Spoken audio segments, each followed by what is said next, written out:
सर्दियों में कुछ ऐसी बीमारियां हैं जो हमको कॉमन दिखाई देती हैं। अब वो ऐसी कौन सी बीमारियां हैं जो हमको कॉमन दिखाई दे रही हैं? उसमें सबसे पहले आता है आपका फ्लू, यानी कि आपका बुखार। आपको जो फीवर होता है ना, वो इसमें सबसे पहले आता है।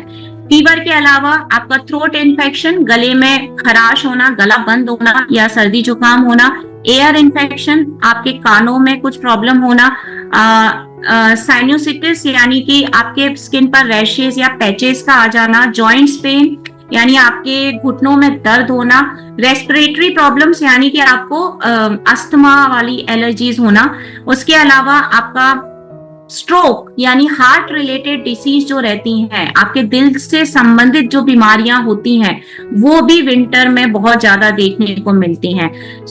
यहाँ पर मैं कुछ ऐसे अब आप लोगों को कॉम्बो पैक दिखा रही हूँ, हेल्थ रिलेटेड कॉम्बो पैक, जो विंटर में जो आपको डिसीज होती हैं उससे आपको पूरी तरीके से राहत देगा। तो विंटर में सबसे पहले जो इशू आता है ना, वो आता है आपका लंग्स इशू, यानी आपके फेफड़ों की प्रॉब्लम। अभी फेफड़ों रिलेटेड प्रॉब्लम यानी कि छींक आना, खांसी आना, सर्दी जुकाम होना या अस्थमा जैसे बड़े बड़े प्रॉब्लम, या गले में खराश होना, बलगम भर जाना, ये प्रॉब्लम सारे रहते हैं। उसके अलावा कभी कभी हमें फीवरिश लगने लगता है, फीवर जैसा लगता है। ये सारे लंग्स से रिलेटेड प्रॉब्लम है। तो उसके लिए आप अच्छे से जानते हो कि नेचुरामोर का क्लियर कॉफ हमारे पास है। जो 2 साल से बड़ा बच्चा यानी मोर देन 2 ईयर से बड़ा कोई भी बच्चा उसे यूज कर सकता है क्लियर कॉफ को। क्लियर कॉफ के अंदर शुगर नहीं है, यानी टोटली लो कैलोरी वाला एक हमारे पास में ये कफ रेमेडी है। 2 साल से कोई भी बड़ा बच्चा इसको इजीली यूज कर सकता है। 10 टाइप ऑफ आयुर्वेदिक हर्ब्स इसके अंदर मिलाई गई हैं। अब वो आयुर्वेदिक हर्ब्स कौन कौन सी हैं? उसके अंदर मिलाया गया है याष्टी मधु, इसके अंदर मिलाया गया है वासा, पिपली, कांताकारी, टंकन, बेड़ा, हरिद्रा, दालचीनी और अतिविशा। ये कुछ ऐसी आयुर्वेदिक औषधि हैं जो ना कि सिर्फ आपके गले पर, बल्कि आपका गला, आपकी नाक, अगर आपको बॉडी पेन हो रहा है, अगर आपको फीवर लग रहा है, आपको हेडेक हो रहा है, यानी सर्दियों में जो कॉमन प्रॉब्लम होती है ना, उसको जड़ से हटाने का काम करती है। नॉर्मली क्या होता है, जितने भी कफ सिरप होते हैं हम रात में लेते हैं ताकि हमें नींद आ जाती है। इसकी सबसे बड़ी अच्छी बात यह है कि इसको पीने के बाद आपको नींद नहीं आने वाली है। आप इजीली इसको पी के अपने काम पर निकल सकते हैं। दूसरा, हमको विंटर में, सर्दियों में चाय पीने की बहुत ज्यादा आदत लग जाती है। कई लोग तो चाय स्टार्ट कर देते हैं अगर नहीं भी पीते हैं। तो उस चाय को छोड़ के हमें ग्रीन टी के ऊपर शिफ्ट होना है। यही बेस्ट टाइम होता है जब हम अपनी ग्रीन टी पर शिफ्ट हो सकते हैं।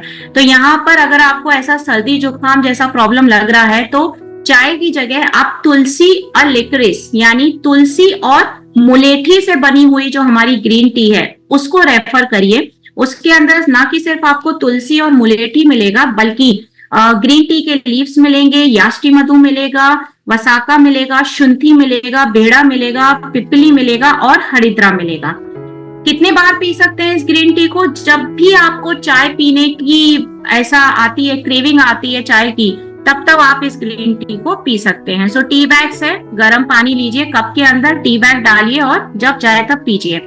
थर्ड, नेचुरामोर जो हमारा प्रोटीन पाउडर है, वो फिर से बोलूंगी, जो हमारा नेचुरामोर फॉर विमेन का मैंने पिक्चर लगाया है, this is only for the Asmita. अगर आप सक्षम हैं तो आप फ्रेंच वनीला लीजिए। अगर आप सीनियर सिटीजन्स हैं हमारे तो आप प्लस वाला प्रोटीन पाउडर रिकमेंड करिए। सभी प्रोटीन पाउडर्स के अंदर, जैसा मैंने अभी आपको बताया, 13 टाइप का विटामिन, 10 टाइप का मिनरल और 5 टाइप ऑफ प्रोटीन मौजूद है। प्रोटीन पाउडर लेने का तरीका मैं फिर एक बार बताती हूँ। सुबह ब्रेकफास्ट के टाइम पर 1 स्पून वाटर या मिल्क उसमें मिलाकर पीजिए, और रात में जब आप डिनर करते हैं तब एक पीजिए। क्योंकि आपको विंटर्स में आपकी इम्यूनिटी जितना स्ट्रांग रह सकती है उतना आपकी स्किन के लिए और बॉडी के लिए, दोनों के लिए अच्छा होगा। वैसे भी ये जो प्रोटीन पाउडर है वो हमारे स्किन पर काम करता है, हेल्थ पर काम करता है, नेल्स पर काम करता है, हेयर पर काम करता है।